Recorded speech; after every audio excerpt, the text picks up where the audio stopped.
indictment, but ultimately those all run concurrently. So 30 years is what he is looking at being behind bars in this case. All right, I know you just said that you saw no emotion from R. Kelly, and it's my understanding, but I just want to confirm this, that he, in fact, did not make any statement during his sentencing hearing. That is correct. He was given that opportunity. The judge advised him of his rights, and his attorney spoke for him and said that she wants to make it clear on the record. This is attorney Jennifer Bonjean. She's new on his case, and she said that because he has these pending cases, 2 in Illinois, 1 in Minnesota, that he is not going to be making any statements. The court did ask Kelly if that was in fact his wish, and we heard that voice. It's a familiar voice to so many of us who know him from his music and just the things that he has said in public, saying, Your Honor, that's my wish. So that's the extent of what we heard from Robert Kelly. We do have sound with his attorney from before this sentence came down. Let's take a listen to Bonjean this morning heading into court. Attorney Bonjean, what do you expect to come out of the sentencing today? Well, hopefully we'll have a reasonable sentencing hearing where Mr. Kelly is treated fairly and not by way of mob justice. And are you encouraged, being new to his case, and what's going to change about it now that you were a part of it? Well, we are really looking forward to the appeal. That's what I can say. We believe that we have excellent arguments on appeal and that the Court of Appeals will ultimately determine that this case was overcharged and that there was no enterprise. Are you expecting any impact that this will have on his other cases that are pending? Are you representing him in those two? I am, and they're fairly unrelated. He's feeling fine. We are ready for this. It's obviously sentencing is never a pleasant day when you've been convicted, but he's strong, and we are going to get through this. Tell us, why are you asking for less than 10 in comparison to what the prosecution's asking 25? What's the justification there? Well, we believe that the offenses for which he's been convicted do not justify a sentence greater than 10 years. We believe there's significant mitigation, and we believe that's the appropriate sentence. Will Mr. Kelly be speaking before? I guess you'll wait and find out.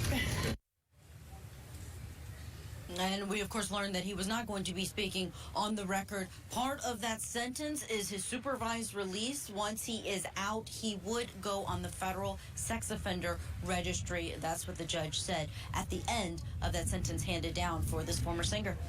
All right, and Julia, tell us, how has the reaction there been? Because we know there were victim impact statements. You've given us some great details about what those were like. We also know some of R. Kelly's family. Any reaction that you've been able to gauge there at the courthouse?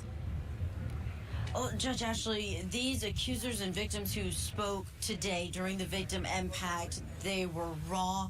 They spoke directly to Robert Kelly in instances, making sure that he knew how they felt and really taking the time to share what they'd gone through and detailing not only that they knew that he had been a victim of abuse too, something that his defense argued, trying to get a lesser sentence in this case, but saying that that was no excuse, and that was echoed by the judge. But I do want to show you one woman, Faith. Actually, let me start with Jane Doe, number 9. She is someone who said that the abuse started with him grooming me, that he made me to believe he was the only one I could trust. He made me travel with him to be his sex slave. And not a day goes by that I don't think about what happened to me. Today, I'm 45 and a mother, diagnosed with PTSD, depression, and anxiety from being abused over and over. And then she spoke directly to Kelly, saying, Robert, you destroyed so many people's lives just because you were abused. It is not an excuse. I want to see you get help. You probably hear behind me, there's some commotion going on. And sometimes there have been clashes here when it comes to different members of Robert Kelly's camp, some who were supporters, some who claim to be members of his family. That could be what we are seeing behind us, but everyone, of course, in anticipation for what is to come. Judge Ashley, most of these victims say they want him to spend the rest of his life behind bars, but in particular, there was a father who spoke today of one of the victims, and that's Faith. I actually want to read first what she said. She said she wasn't going to speak. She was going to let her father speak for her, but once she heard these victims speak before her, she decided she did want to speak.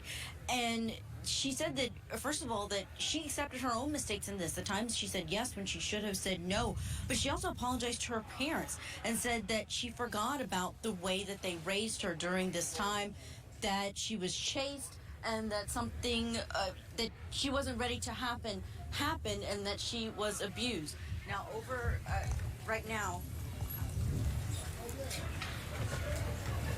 we are actually seeing the attorney for